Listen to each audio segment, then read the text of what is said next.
All right. Hey, everybody. Welcome to another episode of I Can Steal That. I'm your host, Pete Stegmeyer, and this is the true crime podcast that's not too heavy. Today, we're going to actually be talking about a scam that very few people know about, but maybe one of the most important in the history of the world. It definitely changed the course of history a bit. And we're going to be talking about the affair of the diamond necklace. My guest today is a very funny New York comic, good friend of mine, and produces a lot of really fun shows on Instagram and Zoom and stuff like that now. Steve Cohen, how's it going? Good. How are you? Doing well, thank you. Thanks for doing this. Yeah, thanks for having me. I'm really excited about this heist. Awesome. I'm super excited about it as well. Like I know that you mentioned a little bit about it with like one of the minor characters. So I'm excited to kind of get to tell this whole story because it's pretty fascinating and it's crazy that I hadn't really heard as much about this as I feel like I should have. Absolutely. You think it would have come up in like at least one high school history class or something. You would think so. They just like it just never does. Yeah. I mean, they always talk about the French Revolution, but it seems like it just comes out of nowhere almost. Like Marie Antoinette says one rude thing about peasants eating cake, and then she's dead. Exactly. And this like definitely shows that it was a lot more nuanced than that, and Hmm. I'm excited about this. As you can probably guess, this story is going to involve both an affair and a diamond necklace. And I think to start with all this, like we should go ahead and discuss the history of the necklace first, and then that will set the stage for all of the events that kind of surround it. So, the necklace at the heart of the story is maybe one of the craziest pieces of jewelry in the history of the world. In 1772, French King Louis XV commissioned a necklace for his favorite mistress, a prostitute named Madame du Barry, who like not only was his favorite mistress, but was actually given the title of like official mistress in the court, Hmm. which is pretty cool that they were just like all about it at the time.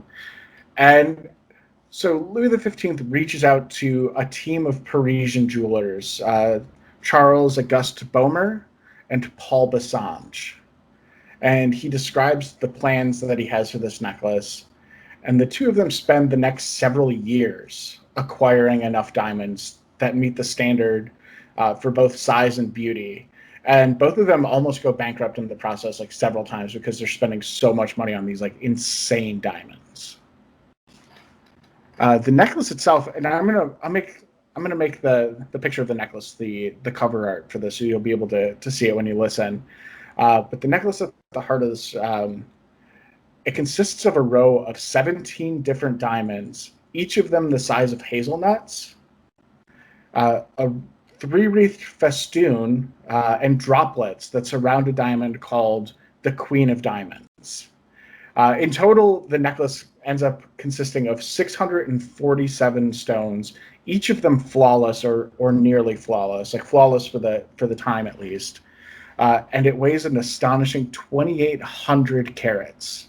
It's What crazy. I'm sorry, it's crazy to me because it looks like the image looks like you could buy this at Claire's Accessories. It wouldn't be a diamond version, but this looks like what my little sisters would have bought when they were little kids. Yeah, it's definitely like it set the standard for costume jewelry.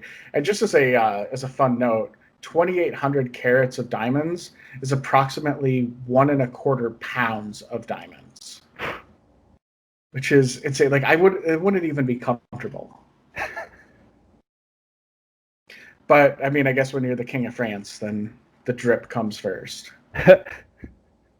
And also, like I feel like his wife would have been like super mad, like because that's a hell of a necklace for the mistress. It's the French. I mean, when the coronavirus started, there was a phone call put into a small town in France's police where the woman was asking if her husband was going to be able to go away for the weekend to visit his mistress, or if that was dangerous. That's insane. That is very French, though. Yeah. So, unfortunately for the jewelers, Boehmer and Bassange, King Louis XV dies of smallpox while the necklace is being made, like while they're still sourcing some of the stones. And King Louis XVI, the king's successor and grandson, banishes Madame du Barry from the court because why would he want his grandpa's mistress hanging around? It'd be awkward. It would be awkward. Like, it's not like she can like laterally get promoted. That's gross. But basically, this leaves Bassange and Boehmer with like a really bad predicament because they have this necklace and nobody to buy it. Like, and it's like a crazy necklace. Like, they thought when they were getting this commission that it was going to it was like a career maker. It was like the Fabergé eggs. Like, Yeah. you see this necklace and everyone's like, okay, I need these guys to do everything for me. And now they can't buy it. Like, the only people that could buy it are the French royal family because they're the only people that have that much money. Yeah, at this time period, nobody's got any money right now. Exactly, and that's one of the issues. And when they try to sell it to Louis XVI as a gift for Marie Antoinette, like they talk about like how she would look very nice in it, the king is actually he's kind of swayed. He's like, yeah, this isn't a bad idea, but Marie Antoinette actually rejects the offer. She actually like goes on the record and says that it would be better to spend that much money on like a bunch of new battleships. Mm-hmm. And she's not wrong about that. And this, at the time, they're trying to sell it for about 2 million livres, which is pretty sure close to about $15 million today. Mm-hmm. And so Marie Antoinette like does the right thing. She says like, absolutely not. Like we need like military equipment for this money. Like it's not going to be a good look. Are they currently at war with anyone at that point? Are they at war with England? I feel like they're unofficially at war with England. Okay. Because this is happening around the same times As the French or the American Revolution. yeah, as the American Revolution. So they're kind of doing like a proxy battle with England in America, and so it's going like back and forth. But things are pretty tumultuous. Mm-hmm. And so the jewelers try in vain to sell the necklace outside of France to other royal courts and things like that, but they just can't find a buyer. How do you even reach out to somebody at that time for something like that? I have no idea. Like, I assume they just like traveled to like different capitals and showed the necklace and were like, we'd like to sell you this for $2 million, and it doesn't go well. Like, nobody wants to buy it. And then a little while later, Dauphin Louis Joseph is born to Marie Antoinette and Louis XVI, and Dauphin is French for prince. Mm-hmm. And so they see this as an opportunity to like, okay, let's try one more time. Like maybe we can like make it like a baby moon gift. And it's like, congratulations on giving birth. Like, you want this unwieldy necklace? And basically, like, they try again. The king is kind of like, oh, that's not a bad idea, hon. I mean, what is it called? Like a push present when somebody has a kid and you like buy him something nice. I think I've heard it called a push present before. I haven't had to buy anybody a push present, so I don't know of that. But I hope I never get that rich. That's fair. And so basically, the queen says no again. She just thinks it's a terrible waste of money. But by this point, word of the necklace has started to hit a bunch of circles of high society because these guys are going around to all these different courts and showing off this necklace. And people, I mean, it's a conversation starter. And soon, like, as high society is starting to like learn about this necklace, and it's like kind of like trickling down to like the lower orders of like high society, a con woman by the name of Jeanne de Valois Saint Remy, who also went by Jeanne de la Motte, which is how I'm going to pronounce her name because I feel like I just butchered the like the super French one. But she sees an opportunity here. She's like, I am going to hatch a plan that's going to make me rich and powerful. Like, I can spin this. And like, Gina's an interesting character because she actually has claims to royal bloodlines legitimately. Mm-hmm. Well, like legitimately-ish.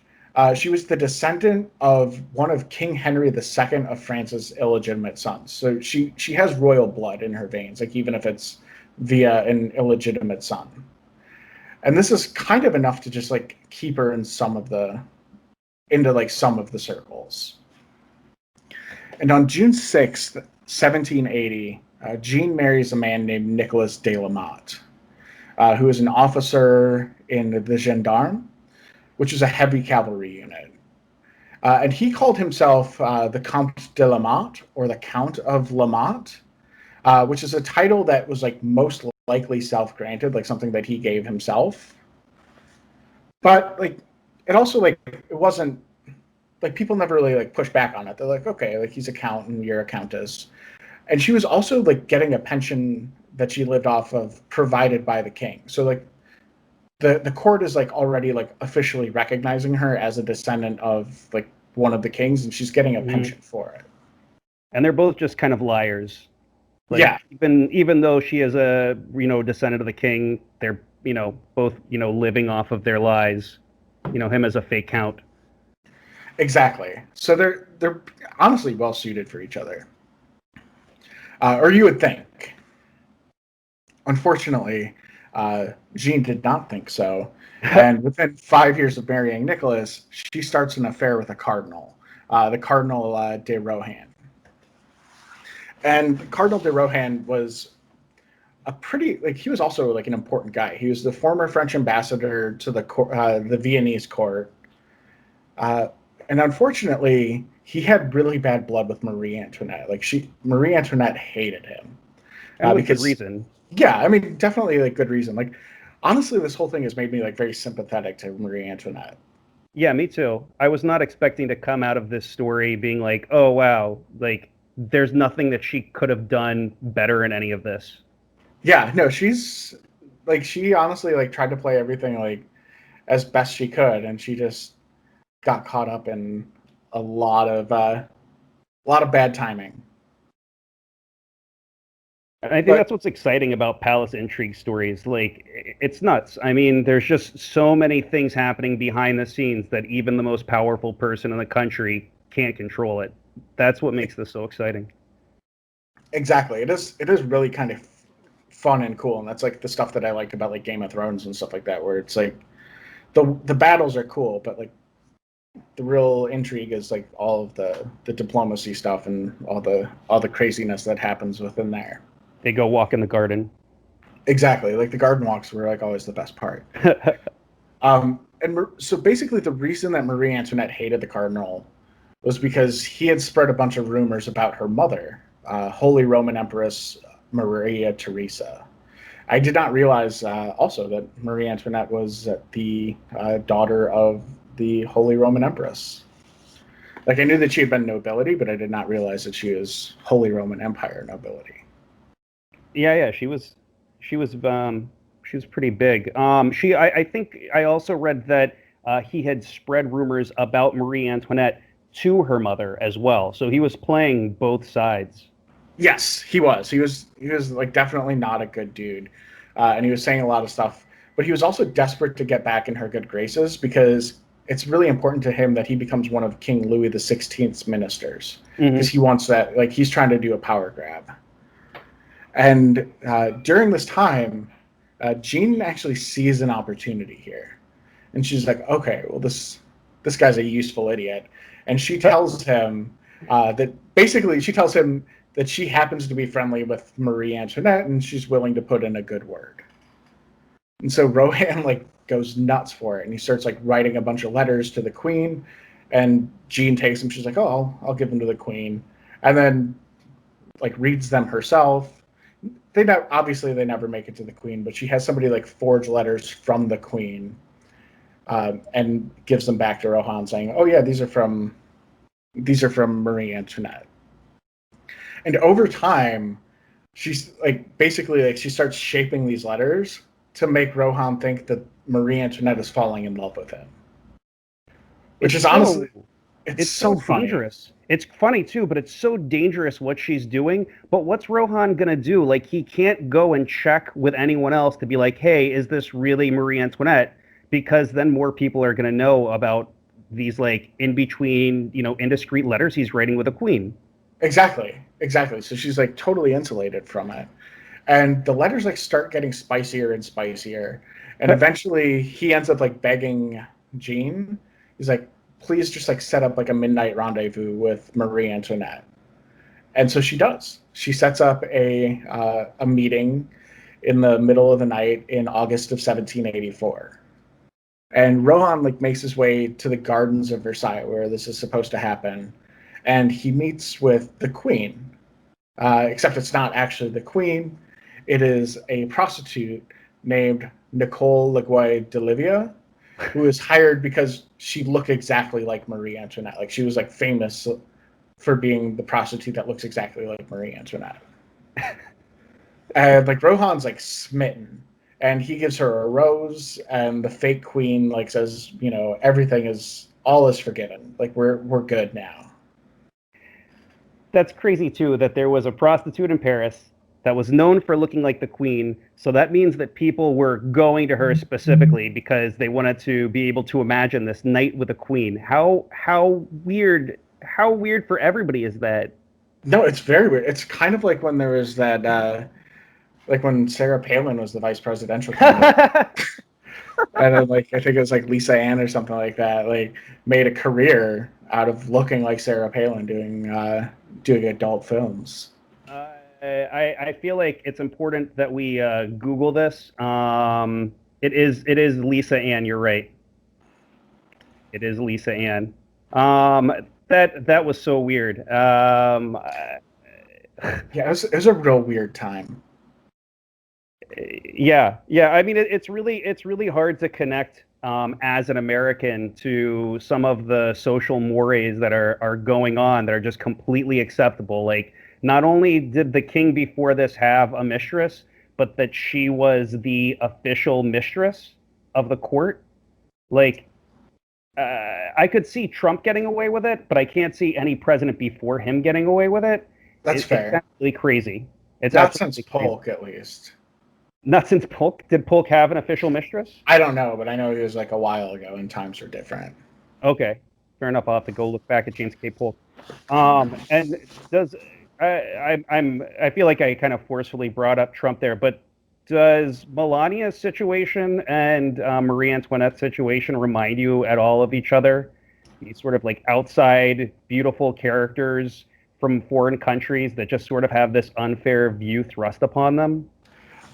I'm gonna say no. No. I came out of this like much more sympathetic for Marie Antoinette, Okay. uh, because like first of all, like as the daughter of like the Holy Roman Empress, like someone's got to marry her. Like you don't like at that point, like you're almost a commodity more than you are a person, and it's like okay, like we need to like marry you to the French or to the Saxons or whoever is going to be our most advantageous ally. Hmm.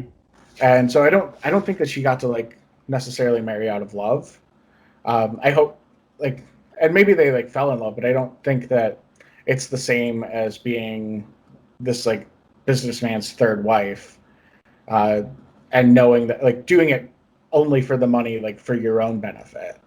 Okay, fair enough. I thought about it earlier, and since I brought him up, I just wanted to bring it up. But I'm sorry for interrupting the story because we're getting to the juicy part.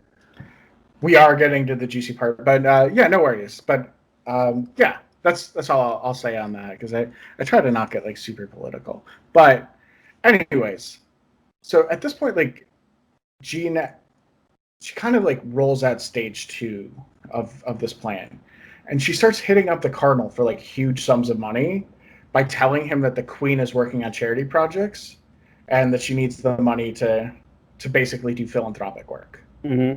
And Rohan like hands it over like no problem. He's just giving her tons of money at this point. And Jean uses the money to like rise into high society and keeps talking about her friendship like with the queen.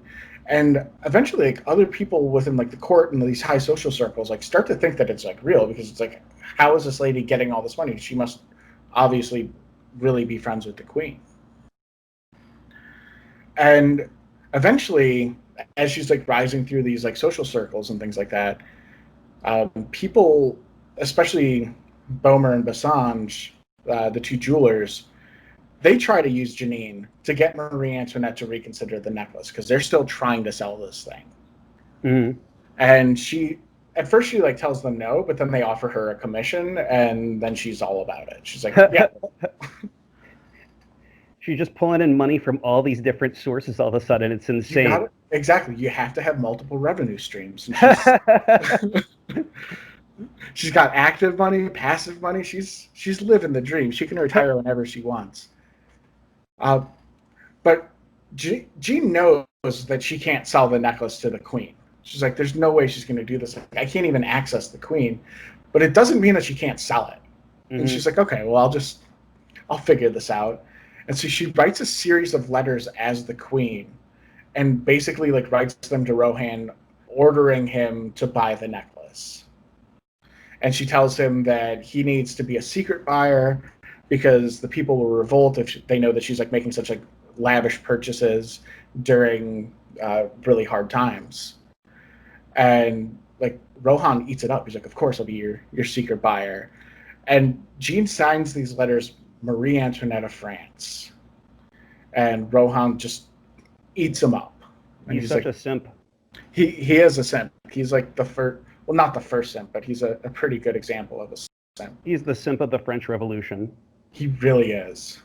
This would not have happened. Like none of this would have happened without his need to get back in her good graces. All he had to do was not be a little gossip, and it would have been fine. Yeah, exactly. But he can't. Like he's like drawn to the drama like a moth. Yeah. And so Rohan like starts sending a series of letters back to Jean, who he thinks is the queen, negotiating the price. And eventually they get the necklace to about the 2 million livres, and they say that it can be paid in installments. And so he like reaches this agreement with the jewelers and basically starts making the purchase happen. He takes the letters from the queen to the jewelers, and the letters seem genuine enough to Boehmer and Bassange. Though honestly, I feel like they probably didn't look that hard. They're like, "What? Somebody's going to pay us a bunch of money?" Like, I don't care like what that letter says. I mean, like, what are they like? No one could get that money in their mind. So why would they even worry about looking at the letter? They had to have assumed it was from Marie Antoinette. Yeah, I wouldn't have looked at the letter. I would have just been like, "This much money? It must be the French royal family." Yeah, exactly. Like I don't think they did anything wrong. And also like they've been trying to sell this thing for years at this point. Like of course like that you get a buyer, like you're not going to ask a lot of questions, but honestly like you shouldn't have to ask a lot of questions because only like one person can afford it. So basically after they like see the letters and give the approval, they go and meet Jean at her house, and they go into her kitchen, and all of a sudden there's a man that walks in, says he's the queen's valet, and like takes possession of the necklace. So they do the drop in Jean's kitchen, and as soon as this guy leaves, the necklace is like almost immediately just torn apart. And like the loose stones are sold on the black market in Paris and London, and like Jean is making all the money on these like stone sales. So like this beautiful necklace just gets destroyed.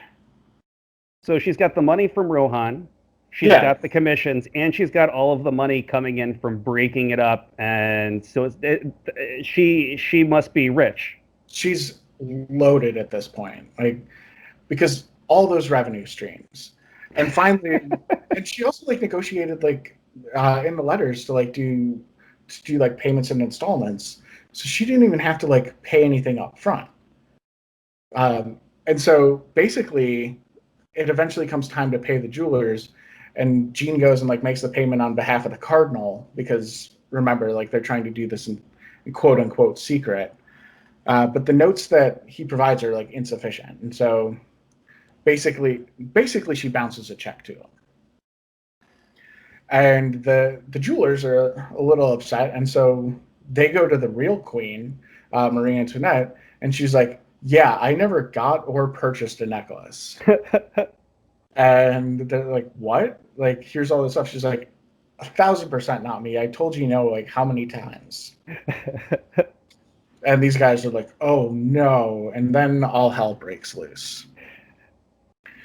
So on August 15th, 1785, this is during the Feast of the Assumption of Mary, the cardinal, who is set to like actually officiate the ceremony, Hmm. gets arrested and taken before King Louis, Marie Antoinette, and other members of the royal court. And they demand that he explain like what happens with this necklace thing.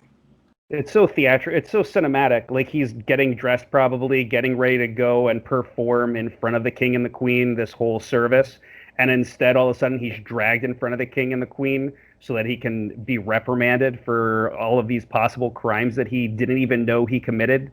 Exactly. And so basically like they kind of say like, hey, like the king and queen want to see you, and he thinks it's for like the pre-ceremony, like, like the green room talk where they're just going to be like, how's everything going? Like super excited. Like, maybe don't mention this, or this because the locals are on edge. But instead, they're like, you've got some explaining to do. And he presents like some of the letters. He has a couple of the letters like with him, and like gives them. He's like, I was just acting on your command. And they're like, give us the letters. And they look at him, and like, I wish I could see the look on their faces, because like the letters that he had were signed Marie Antoinette of France, Hmm. but the royals never signed, like they only signed their given names. So she would have just been signing it Marie, Hmm. because there's, if you're the Queen of France, like there's no need to like A, use your last name, or B, specify that you're the Queen of France. Well, and the Cardinal of Rohan was kind of like in the royal sphere. Like he grew up in the royal sphere, and I think King Louis expected he should have known that. And this is part of what King Louis is upset about. Not that Rohan thought he was getting spicy letters from his wife. He's not upset about that. He's upset because Cardinal Rohan wasn't smart enough to know that tidbit of information. Exactly. He's like, how did you miss this red flag? I'm not mad, I'm disappointed. It was kind of the mood here. Yeah. Plus my wife never talks about sexual deeds in letters to her suitors. Just so you know. Yeah, Um, especially if they're a member of the clergy. So so weird. yeah, it's like, what a dumb man. Like I can't even imagine like how, like, just I wish I could have seen the look on their faces, and then like the look on his face, and he's like, oh my god, yeah, how did I miss that? Uh, But he gets taken to the Bastille, and on his way to jail, he manages to fire off a few letters. So he sends some letters to his house, ordering them to destroy everything else in his house, and he's like, "You got to get rid of the evidence." And Jean isn't arrested for another 3 days. Like, so she has time to like burn everything, because she knows what's happening at this point. She's got her finger on the pulse, and she's like, "Okay, I need to burn everything I own."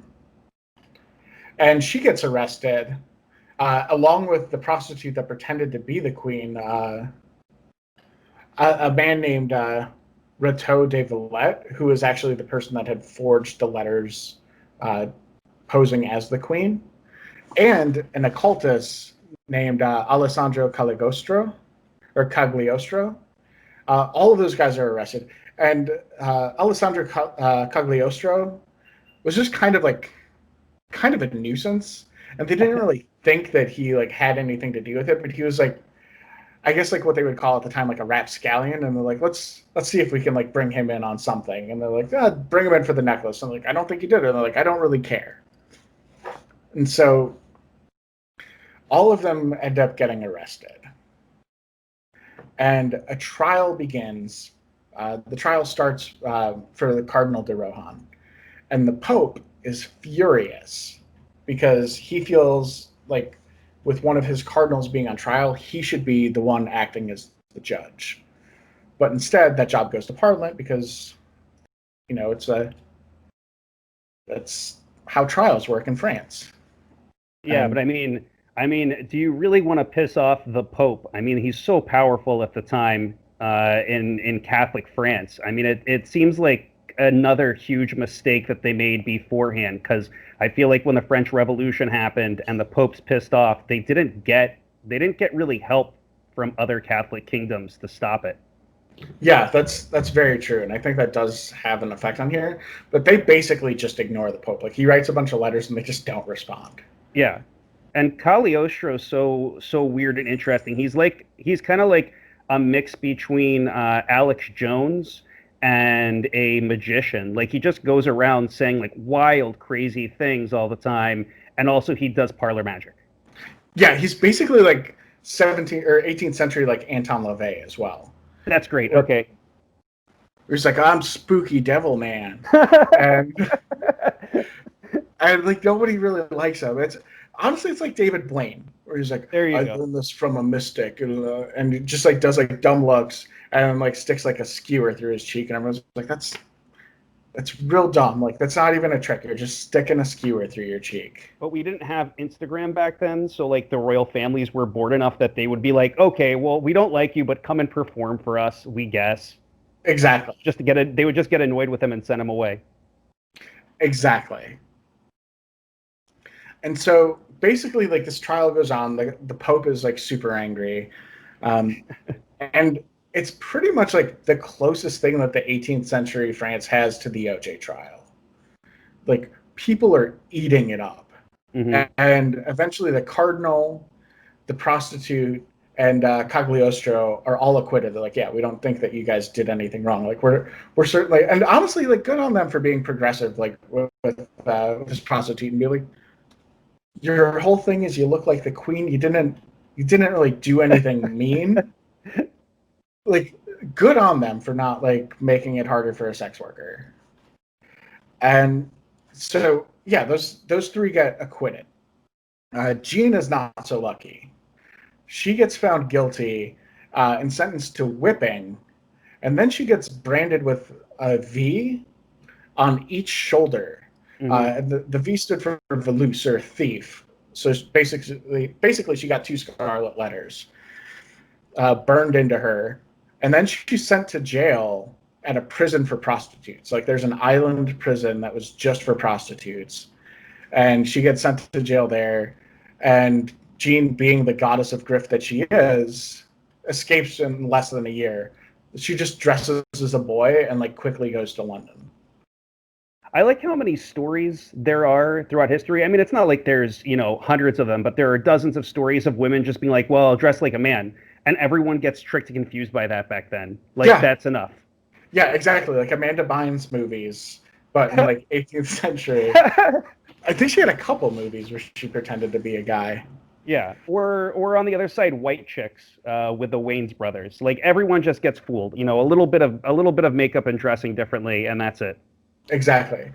I'm curious about this like island prison for prostitutes. So like how many times do you think like ships just like there's just some guy who's like super horny and he like accidentally like shipwrecks on Hooker Island and and I like think I watched a late night Cinemax movie about the history of this island once.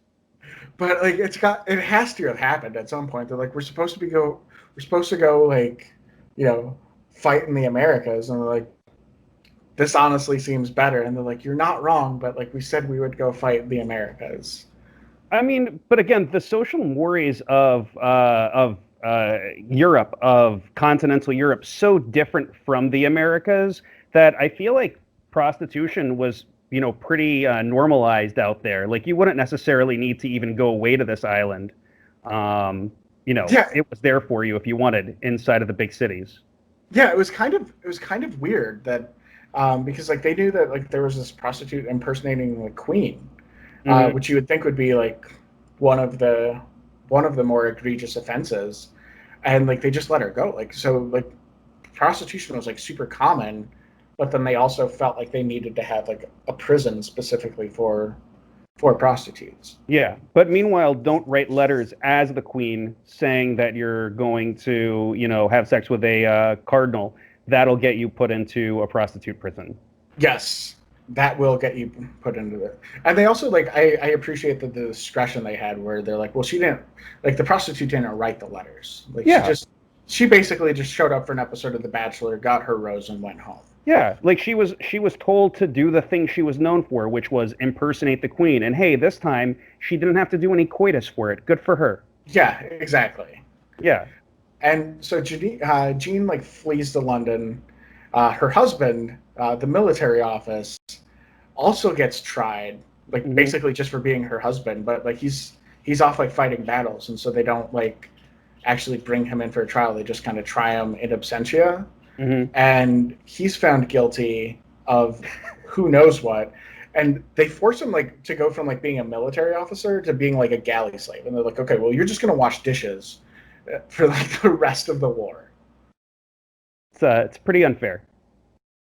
Your wife's at home having a bunch of affairs with Roman Catholic priests, and you all of a sudden have to clean dishes.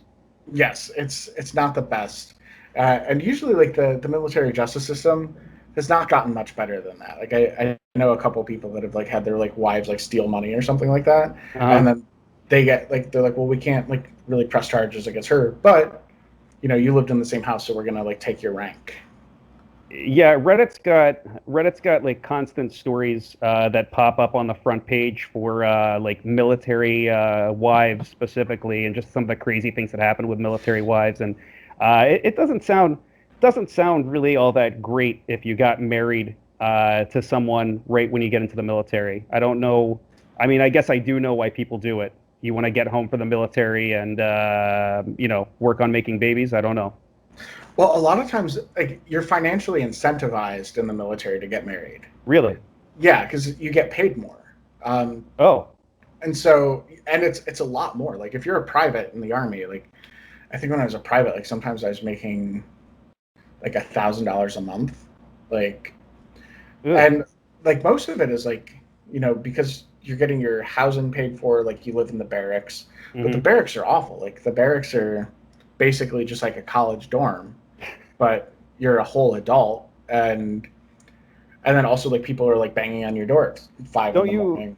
don't you also have to like pay for certain equipment and stuff if you're going out into combat? I feel like I'm the only comic that's coming on your show that is not from a military background. I know that's not true, but there's a lot of great military comics in the city. Yeah, there are a lot of great military comics, and some not great ones. I'm I'm just kidding about that, kind of. Uh, Anyways, yeah. So basically, like some of the stuff, it gets weird, like because you could buy like you would get issued equipment, Yeah. and some of it was like okay, some of it was like really bad. So you would like a lot of times spend money to like make sure that your kit was like customized and like more comfortable for you and like easier to use than the bad issued stuff that you like everybody gets. Sure. Sure. Uh, but then like there's a lot of yeah, like I I've might heard I there's might like do a whole armor, like some type of body armor that you have to purchase yourself. Am I wrong on that? yeah, I mean you don't have to purchase like the body armor like Oh, yourself. okay. Like, you get that, but like some people would use like plate carriers and stuff like that and take like the ceramic plate that like actually stops the bullet, and instead of being in like this like giant like life jacket size like vest, you could buy like a plate carrier that's like giving you a lower profile and like is more comfortable and just generally better. So people would a lot of times buy the plate carriers Okay. and stuff like that. So how much more would a married private make than a single private? It's like almost twice. Um, Whoa. yeah, it was a pretty significant. Like I would have to check the pay tables to see what it is now, but basically, like the other big incentive for getting married was you would get to like if you're married, you don't get to live in the barracks. Like they give you money to like go rent a house or, Oh, or buy a house, and so you got to live off post, which is a huge incentive. You got extra money. Like I think sometimes like an extra like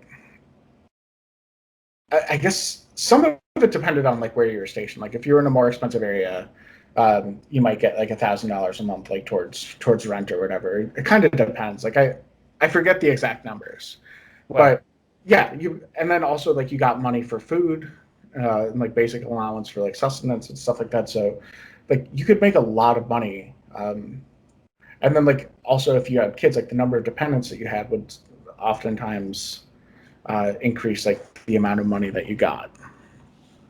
Okay. Wow. Yeah. All right.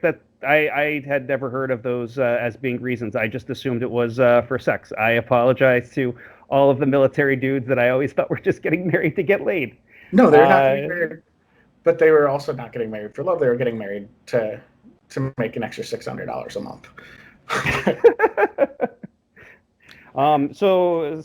Yeah, I learned so much new today. Well, good, good. And one of the things that I learned with this as well is during this time, like Queen Marie Antoinette is also put on trial, Hmm. and her trial goes on, and she is also found to be blameless by the trial. Like they're like, yeah, we can't acquit you, but the French citizens don't give a damn Hmm. about like the verdict. And soon they start like circulating rumors that she used Jean to get revenge on the cardinal. And basically, like this is kind of like the first examples of like when Hillary was found like not guilty, like during the Benghazi hearings, and they didn't find any like or the email thing or like Yeah. anything else she was investigated on. But like so many people were like, I don't care what they said, like this is like a cover up and like going nuts with like conspiracy theories and stuff like that. And that's basically what the French do to Marie Antoinette. Yeah. Well, I mean, I think at this time there was so much like homelessness. There was so many people that were without jobs that they were just constantly, out on the street talking to each other, communicating, and they wouldn't necessarily get the real news. They would just get whatever they heard and pass it down. So, Exactly. yeah. Exactly. Um, yeah. So what else I found was interesting because you told me we were doing, and I was like, oh, I'm so excited, I'm gonna read, because I never read, was that this actually brought Marie Antoinette and her husband closer together because before this they weren't really all that close, but he felt really bad for her. Yeah, he did. And he did like he screwed up a lot of different things, but like one thing that he like handled well was like the treatment of his wife and like standing up for her and saying basically like she didn't do anything wrong and trying to like I guess trying to be like a good family man. Um and a lot of this like none of this really matters because like the royal family, especially Marie Antoinette's like reputation just plummets and her popularity is like down in the sewer and people accuse her of being like a selfish spendthrift. And I think a lot of this is like people just looking for an excuse.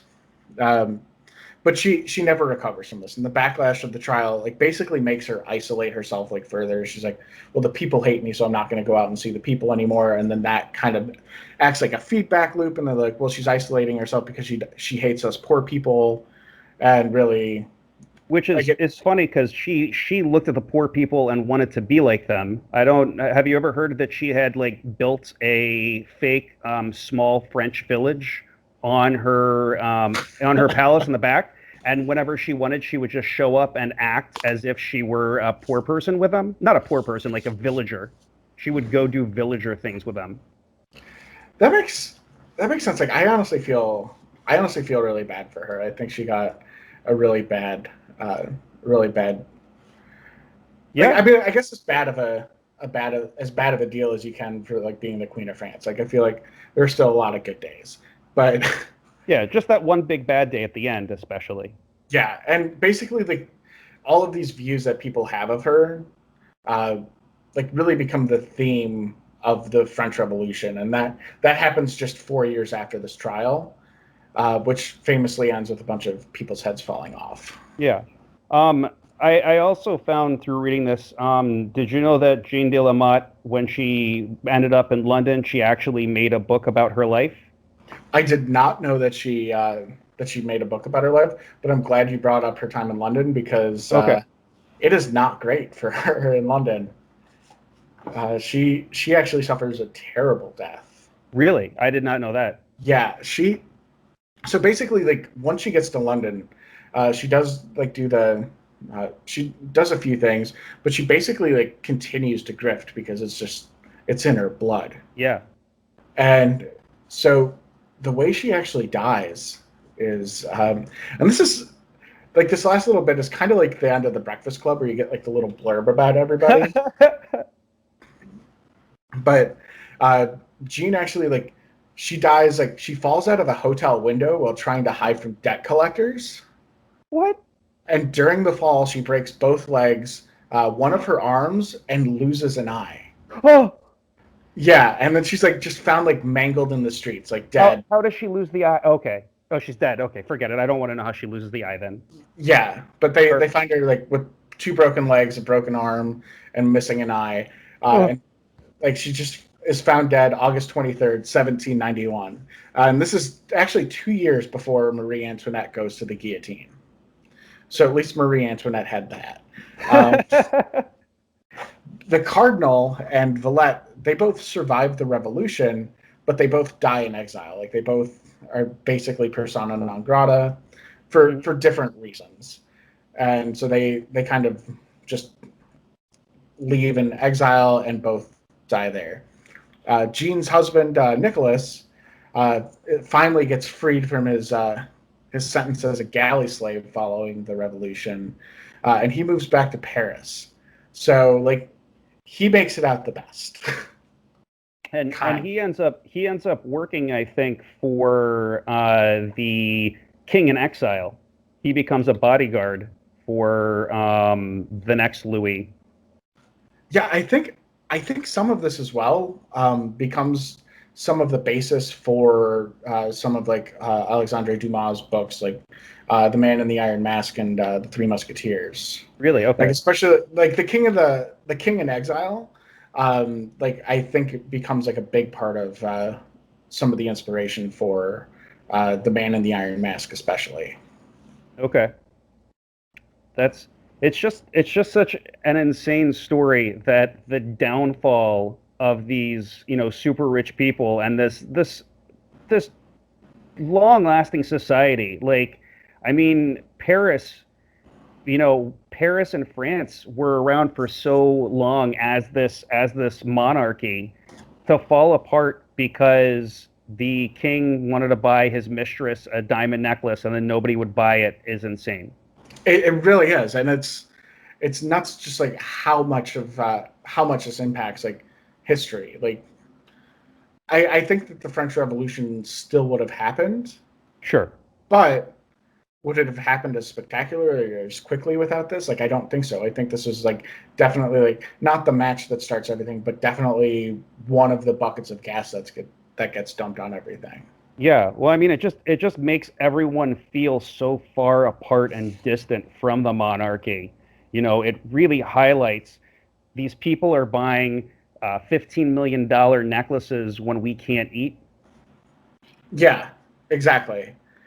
It's pretty nuts, and I think that there's a lot of like justifiable anger from the French citizenry, and also just I'm kind of honestly in awe of like Gene's ability to just grift and like to recognize like opportunities and like Hmm. just be like so brilliant about it. Like I Yeah, yeah, absolutely. I mean, I feel like people uh, treat women in this way that like women are, oh, so innocent and pure, and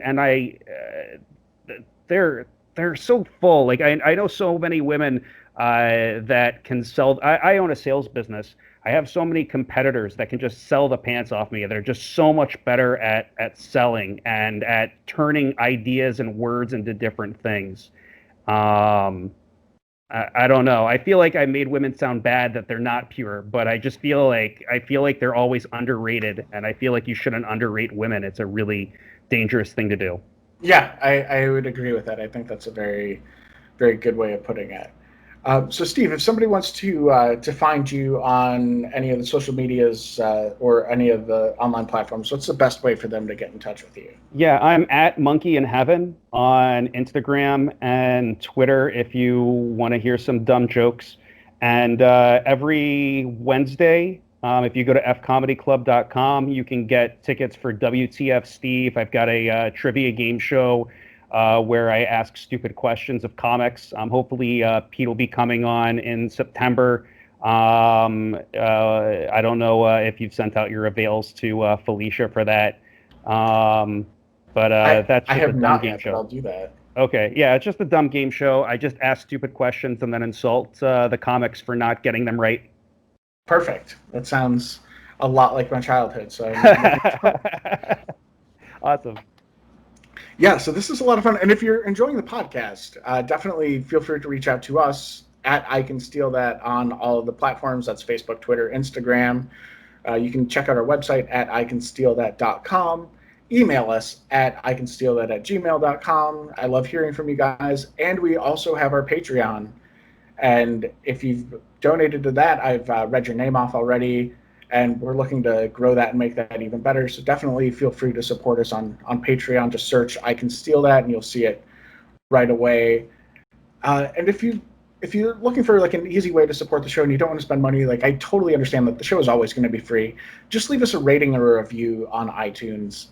It helps so much with us. We're really, really close to our next goal. Every time that we hit a goal, I release a bonus episodes. We just had one for our 50th review. We're going to do another one at 60, all the way up to 100, and then I'll continue those in some way. So definitely it helps us find a bigger audience every week, and it just helps us a lot. So that's been the show. Thanks for listening. Thank you so much for being a part of this, Steve. Thank you for having me. This was awesome. Really excited about this one. Awesome. Yeah, no, it was a lot of fun.